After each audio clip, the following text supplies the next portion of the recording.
स्वास्थ्य विभाग में बड़ा फेरबदल, सचिन कुर्वे बने नए स्वास्थ्य सचिव। रुड़की नगर निगम की जन सुनवाई के बीच जमकर हुआ हंगामा, केंद्र बना सियासी अखाड़ा। मसूरी में सीजन की पहली भारी बर्फबारी, सफेद चादर में ढकी पहाड़ों की रानी। सेल्फी बनी मौत की वजह, खाई में गिरने से देहरादून के युवक की दर्दनाक मौत। नमस्कार, आप देख रहे हैं खबर गंगा और मैं हूं आपके साथ अंजलि रावत। अब खबरें विस्तार से। चुनावी साल में उत्तराखंड सरकार ने स्वास्थ्य विभाग की कमान सचिव सचिन कुर्वे को सौंप दी है। पदभार संभालते ही सचिव कुर्वे ने साफ कर दिया है कि उनकी प्राथमिकता पहाड़ों की स्वास्थ्य सेवाओं को दुरुस्त करना है। उन्होंने कहा कि पुराने अच्छे कामों को रफ्तार दी जाएगी और नई टेक्नोलॉजी के जरिए दूरस्थ इलाकों तक हेली एम्बुलेंस जैसी सुविधाएं पहुंचाई जाएंगी। आते हैं स्वास्थ्य आते हैं, हेली एम्बुलेंस को लेकर काफी चीजें होती हैं, इसको किस तरह से बैलेंस करेंगे? इसका ऑलरेडी सिविल एविएशन की तरफ से एक प्रपोजल आपदा विभाग के सहयोग से तैयार किया जा रहा है, ताकि हेली एम्बुलेंस सेवा पहाड़ी क्षेत्रों के लिए जल्द से जल्द शुरू किए जाने पे जो भी प्रोसीजर है, एसओपी है, वो बनाया जा रहा है। और दूसरा डायग्नोस्टिक टेस्ट के सापेक्ष में, क्योंकि दूर दराज क्षेत्रों में जो लैब्स वगैरह है, क्योंकि आज दोपहर की ब्रीफिंग के लिए मैंने संबंधित अधिकारियों को बुलाया है, तो टेक्नोलॉजी का कितना इसमें हम उपयोग कर सकते हैं उस पर विचार विमर्श किया जाएगा और उसका भी पायलट बेसिस पे जल्द से जल्द क्रियान्वयन किया जाएगा। रुड़की नगर निगम की जन सुनवाई आज उस वक्त सियासी अखाड़ा बन गई जब वार्ड नंबर 1 और 2 की समस्याओं को लेकर जमकर हंगामा हुआ, जिसमें मेयर अनीता अग्रवाल और अधिकारियों के सामने जल भराव और अवैध कब्जों के मुद्दों ने तूल पकड़ लिया। इस पर पार्षद प्रतिनिधियों ने बड़े नाले के निर्माण और निगम की जमीन पर अवैध नर्सरी को लेकर तीखे सवाल दागे। इसी बीच वार्ड नंबर 14 के पार्षद प्रतिनिधि और मेयर प्रतिनिधि के बीच तीखी नोकझोंक भी देखने को मिली। हालांकि मेयर ने 7 दिन के भीतर समस्याओं के समाधान का भरोसा दिलाया है और अतिक्रमण पर सख्त कार्रवाई की बात कही है। आज हमने नगर निगम की तरफ से नई पहल शुरू करी है जनता के द्वार। तो वार्ड नंबर 1, वार्ड नंबर 2 से हमने स्टार्ट किया है और हर वार्ड में हम हर महीने के फर्स्ट थर्सडे को हम लोग वहाँ पे वार्ड में मीटिंग रखेंगे। तो आज सुबह से हमारे पास में कम से कम भी 20-25 लोग समस्या लेके आ गए। तो उनकी समस्याएं साथ के साथ हमारे पूरे अधिकारी बैठे हैं, तो साथ के साथ उनका समस्याएं सुनी जा रही है और उसके जल्दी ही उनकी समस्याएं भी दूर होएगी। तो मैं सभी से यही कहना चाहूंगी कि हर वार्ड में अपना प्रचार कीजिए और हम लोग हर महीने की थर्सडे को आएंगे पूरे नगर। रुड़की शहर में ये जल भराव अतिक्रमण, तो उसमें हम जल्दी ही अतिक्रमण का हमारा चल रहा है पूरा। और जल समस्या है ये है कि काम मिनटों में नहीं होता। मैं सभी से जनता से यही कहना चाहूंगी कि हमने पूरी कार्रवाई कर रहे हैं और इसमें हमने अभी भी हमने 10 दिन पहले मीटिंग बिठाई है, तो उसका पूरा शिवपुरम का, कृष्णा नगर का, पनियाला रोड का, तो हम जल्दी से जल्दी इसका समस्या का समाधान करेंगे। 1 और 2 नंबर वार्ड की आज पूरी समस्या के सुनने के लिए आज पूरा स्टाफ मौजूद था और पूरा जो है तरीके से सब काम चल रहा था। सबकी समस्याएं सुनी जा रही थी और सबका समाधान तुरंत हो रहा था। लेकिन कुछ आदमी आके उसको खराब करना चाह रहे थे, करने की कोशिश करी, लेकिन होता है ऐसा, कोई ऐसी बात नहीं है। तो वो आपको पता है कि ये तो सीरियल वाइज हर वार्डों में ये होना है। अगर वो 14 नंबर वार्ड में ही अगर की समस्या सुनने के लिए जाएं और दूसरे आदमी आकर अगर उसको नहीं सुनने दें, तो ये तो ठीक नहीं है। तो किसी भी वार्ड वाइज जिसकी भी सब आदमी का हक है और हमने वो उनकी और तो सुन भी रहे हैं और उनका समाधान चल भी रहा है। तो चलिए, वो हो सकता है कि उनकी वहाँ की परिस्थितियाँ होंगी, जैसा भी जो भी कुछ होगा, लेकिन आपने देखा कि हम वहाँ पर भी अपनी पूरी जी जान से लड़े हैं और कोशिश कर रहे हैं कि वहाँ का भी पूरी समस्या, पूरा निगम क्षेत्र हमारा है और पूरे निगम क्षेत्र की समस्या का समाधान करना हमारा कर्तव्य है। लेकिन उनकी मजबूरी रही होगी, जो भी कुछ हुआ होगा। अच्छा, वार्ड नंबर 2 से कितनी जन समस्या? वो अभी जब भी आ रहे हैं उनकी चल ही रही है और जिनकी समस्या है उनका समाधान किया जा रहा है। हम लोगों को इसका पता नहीं था कि आज जो है वार्ड नंबर 1 में जो है एक सरकार आपके द्वार का कोई कैंप लगा हुआ है, कैंप है, क्योंकि मेरे वार्ड में नहीं था। तो हमारे वार्ड की जो है जनता तरस है पिछले काफी समय से, आपको पता है जब से बारिश हुई है।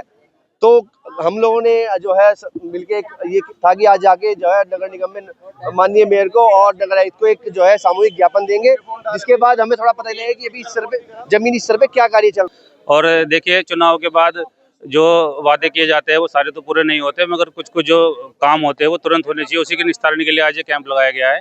और हमारे वार्ड से सबसे बड़े जो बिंदु निकल कर आया है, एक तो हमारा जो नाला है उसका चौड़ीकरण का मामला है, अतिक्रमण का मामला भी पब्लिक द्वारा उठाया जा रहा है, और जल भराव की समस्या ज़्यादा है, जिसके निजात के लिए जो है हमारे ग्रीन स्कूल के सामने से लेकर नदी तक एक नाला बनना है। तो अभी मेयर साहब ने अभी भी बोला है कि इस नाले का निर्माण कार्य भी जल्दी कराया जाएगा, और जो सड़क पर अतिक्रमण हो रहा है उनको बैठाने का जो है हमारे नगर आयुक्त जी के सहायक जो नगर आयुक्त है वो भी यहाँ पर गुप्ता जी है, उन्होंने कहा है कि इस पर भी कार्रवाई की जाएगी। पहाड़ों की रानी मसूरी एक बार फिर सफेद चांदी जैसी बर्फ से गुलजार उठी है। सुबह से हो रही भारी बर्फबारी ने पूरे शहर को सफेद चादर से ढक दिया है। 3 महीने के सूखे और इंतजार के बाद हुई इस बर्फबारी से जहां स्थानीय लोगों के चेहरे खिल उठे हैं, वहीं पर्यटकों की भारी भीड़ उमड़ पड़ी है। मॉल रोड से लेकर धनौल्टी मार्ग तक हर तरफ सैलानी इस जन्नत जैसे नजारे का लुत्फ उठा रहे हैं। साथ ही प्रशासन ने भी कमर कस ली है। देखिए, सबसे पहले तो पूरे शहर वालों को बसंत पंचमी की हार्दिक शुभकामनाएं। और बहुत शुभ दिन है, आज बसंत पंचमी भी है, और जिसका हम लोग लंबे समय से इंतज़ार कर रहे थे। आज इस शुभ दिन पे आज यहाँ पे बर्फ़बारी हुई है, ये हमारे लिए एक बहुत अच्छा शुभ संकेत भी है। और आज आप देख रहे होंगे कि जितने भी व्यापारी हैं यहाँ पे, और जितने भी होटलियर्स हैं, जितने भी हमारे छोटे बड़े जितने भी व्यापारी हैं, सबके चेहरे खिले हुए हैं। हम लोग बहुत लंबे टाइम से इस दिन का इंतज़ार कर रहे थे, और आज वो दिन आ गया है। मुझे उम्मीद है कि इस बर्फ़बारी में पूरे देश का पर्यटक मसूरी की ओर आकर्षित होगा। और मैं आपके माध्यम से ये संदेश भी देना चाहती हूँ पर्यटकों को कि आप आएँ, आपके लिए मसूरी सुरक्षित है, और आप यहाँ मसूरी की वादियों में इस बर्फ़ का आनंद लें। निश्चित रूप से मेरी एसएसओ से भी बात हुई है कि आप जो ट्रैफिक की जो व्यवस्था है उसको आप सुचारू रखिएगा। दूसरा मेरा निवेदन है उन सभी टूरिस्टों से भी कि जो आप लोग अगर अपनी गाड़ी लेके आते हैं तो आप थोड़ा सुरक्षित तरीके से अपनी गाड़ियां चलाएं, क्योंकि बर्फ़ में फिसलन भी है, जाम की स्थिति भी है। कई जैसे लंडौर हमारे मलिंगार वाली रोड जो बंद है उस वजह से बाईपास होते हुए आना पड़ रहा है, तो वहाँ भी जाम की स्थिति बनी हुई है। लेकिन बावजूद उसके भी जैसे मॉल रोड पे अगर बर्फ़ ज़्यादा पड़ती है तो पालिका वहाँ पे जेसीबी लगा करके उसको बर्फ़ को हटाएगी। लेकिन हम चाह रहे हैं कि एक बार बर्फ़ ऐसी पड़ जाए जो जिससे लोग आएँ और उस बर्फ़ का आनंद उठा पाए। बहुत ही लंबे समय के बाद मसूरी की हसीन वादियों में आज बर्फबारी का लुत्फ समस्त पर्यटक हमारे नागरिक ले रहे हैं। मैं उन बच्चों को भी बधाई दूंगा जो इस दशक की पहली बड़ी बर्फबारी मसूरी में देख रहे हैं। ये एक ज़माना था जब बहुत बर्फबारी पड़ती थी मसूरी में, लेकिन आज एक फिर 2026 में बहुत अधिक बर्फबारी मसूरी में हो रही है। इसका लुत्फ समस्त पर्यटक नागरिक सभी ले रहे हैं। व्यापारियों के चेहरे खिले हुए हैं, चाहे वो हमारे छोटे व्यापारी हों, हमारे होटल स्वामी हों, हमारे होम स्टे संचालक हों, टैक्सी संचालक हों, मजदूर हो, रिक्शा चालक हो। सबको एक उम्मीद है कि इस बर्फबारी से बहुत भारी मात्रा में पर्यटक आएंगे, और पर्यटक जब आएंगे तो अर्थव्यवस्था में सबको सुधार मिलेगा, सबको सहायता मिलेगी। और मैं ये भी चाहूँगा कि प्रशासन और सरकार जो अपनी हर तरीके से तैयार है कि कोई भी पानी बिजली की कोई कटौती ना हो, कोई परेशानी ना आए, रोडें दुरुस्त रहें, रोडें चालू रहें, और इस बर्फबारी का मज़ा हर पर्यटक हर नागरिक ले। और इस बार की बर्फबारी जम्मू कश्मीर के बाद सबसे अधिक अच्छी बर्फबारी जो उत्तराखंड में हो रही है वो मसूरी में हो रही है। तो आप सभी का स्वागत है, सभी को बहुत बधाई है इस बर्फबारी। देखिए, जैसे मौसम विभाग ने पूर्वानुमान लगाया था इसमें कि बर्फबारी की संभावना है, उसी क्रम में आज बर्फबारी हुई है। तो अतिरिक्त पुलिस बल भी नियुक्त किया गया है और पीएसी भी नियुक्त की गई है। तो यात्रियों की सुविधा के लिए जो भी प्रयास होगा हमारे स्तर से किया जाएगा। कहीं न कहीं जाम एक स्थिति बन पाएगी, बर्फबारी और जाम दोनों एक चुनौती रहेगी आपके लिए, तो क्या मैनेजमेंट पूरा कर लिया आपने?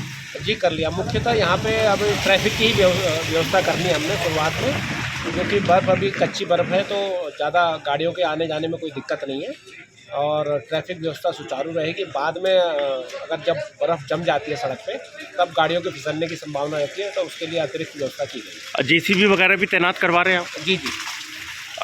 टूरिस्ट को क्या बोलना चाहेंगे सर, क्योंकि धनौल्टी की तरफ काफ़ी भीड़ रहेगी, तो उसकी तरफ? देखिए, मेरा तो सभी टूरिस्ट से यही है कि आप इसका एंजॉय करें, लेकिन अपनी सुरक्षा का भी विशेष ध्यान रखना है। बर्फ़ गिर रही है, फिसलन बढ़ गई है, तो अनावश्यक इधर उधर ज़्यादा मूवमेंट ना करें। उत्तराखंड के पहाड़ों पर आखिरकार लंबे इंतजार के बाद कुदरत मेहरबान हुई है। पश्चिमी विक्षोभ के सक्रिय होते ही चक्राता, मसूरी और धनौल्टी जैसे पर्यटक स्थलों पर बर्फ की सफेद चादर बिछ गई है। मौसम विभाग ने आज 5 जिलों में ऑरेंज अलर्ट और देहरादून समेत 6 जिलों में येलो अलर्ट जारी किया है। उत्तरकाशी में भी आखिरकार मौसम ने करवट बदल ली है और लंबे इंतजार के बाद ये साल की पहली बर्फबारी शुरू हो गई है। मौसम विभाग के सटीक अनुमान के मुताबिक ऊंचाई वाले इलाकों में भारी बर्फबारी का ऑरेंज अलर्ट जारी है, जबकि निचले क्षेत्रों में बारिश का सिलसिला जारी है। देहरादून के रहने वाले रजत रंजन सक्सेना नाम के युवक की मसूरी से लौटते समय गहरी खाई में गिरने से दर्दनाक मौत हो गई। बताया जा रहा है कि युवक सड़क किनारे स्कूटी खड़ी कर सेल्फी ले रहा था, तभी अचानक पैर फिसलने से वो सैकड़ों फीट गहरी खाई में जा गिरा। पुलिस और स्थानीय लोगों को रेस्क्यू ऑपरेशन में 5 घंटे की कड़ी मशक्कत करनी पड़ी, लेकिन तब युवक की सांसें थम चुकी थी।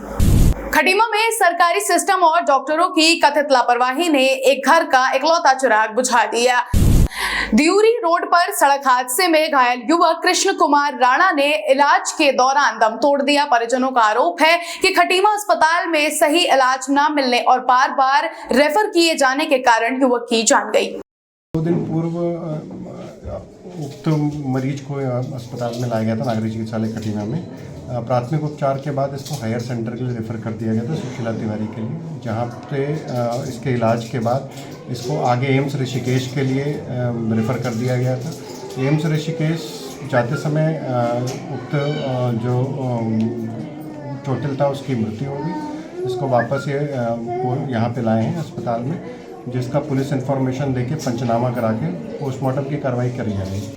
मेरा भाई मैं तो ITI पढ़ता हूँ सर, तो ITI से मुझे मम्मी ने कॉल किया घर से ITI पे कि भाई का वो हो गया है, एक्सीडेंट हो गया है। तो यहाँ के पता लगा कि वो आ रहे थे कहीं से और गाड़ी में थे, किसी बुजुर्ग से टकराए और फिर उसको चोट लगी। फिर उसको मतलब जो उसके साथ था उस लड़के ने बताया, घर पे आके उसको लेके आए, अस्पताल पहुंचाया। अस्पताल से यहाँ हमारे सरकारी अस्पतालों में सर यहाँ कोई वो नहीं हुआ, तो फिर यहाँ से रेफ़र किया तो हल्द्वानी ले गए। फिर हल्द्वानी ले जाके एक दिन उसको रखा, उनको तसल्ली दी रात भर कि सुबह तुम्हारे लड़के का ऑपरेशन होगा, तुम्हारा लड़का बच जाएगा। बट उनको कोई ट्रीटमेंट नहीं मिला सर। रात के 2 बजे उसको ग्लूकोज लगाई, ऑक्सीजन दिया और 10 बजे से रात के 2 बजे से पहले खाली उसको टालते रहे। CT स्कैन कराया, सब कुछ रिपोर्ट ओके करी कि कल ऑपरेशन होगा। पर सुबह सर उसको काला पीलिया दिखा दिया सर। अगर सर हमारा भाई बचने की कगार में नहीं होता सर पड़ी, गरीबी की मार पड़ी। और सर यहाँ पे डॉक्टरों की लापरवाही भी रही सर। अगर उनको इलाज नहीं करना था सर तो पहले ही बता देते, तो हम अपने भाई को कहीं और ले जाते। इस प्रकार से खाली टालने का क्या मतलब होता है सर? तो आपके साथ ना जी, अन्य किसी के साथ ना हो सर ऐसा। तो सरकार से यही निवेदन है कि कहीं ना कहीं हमारे अस्पतालों में वो सुविधाएं उपलब्ध कराई जाए जो मेरे भाई को ना हो सके। आपका नाम? मेरा नाम रोहित सिंह राणा। जी सर। उसके घर का चिराग बुझ जाए, डॉक्टर पूरी तरह से लापरवाह रहा है और मतलब अगर सही इलाज हुआ होता तो बचा हुआ होता बेटा हमारा। पूरी लापरवाही डॉक्टरों की रही? पूरी लापरवाही डॉक्टरों की है सर, इसमें कोई वो नहीं है। हम तो साथ में थे उनके, खाली 2 बजे ऑक्सीजन लगाया हल्द्वानी पे और एक ग्लूकोज की बोतल लगा दी, हो गया उसी में बस। इसके बाद और कुछ नहीं हुआ, कोई इलाज ही नहीं हुआ उसका। इनके परिवार में कितने लोग हैं, क्या है? कोई नहीं, एक पिताजी है परिवार में इनके और बेटा था, इकलौता बेटा था। 2 बहनें हैं, उनकी शादी हो चुकी हैं और पिताजी अकेले रह गए हैं, माँ है नहीं उनकी। अब यही है सरकार से कि अगर कुछ हो सके तो इनके लिए कुछ मदद करें, इनकी सहायता करें, यही विनती है हमारी। आपका नाम? मेरा नाम श्री दिग्विजय सिंह।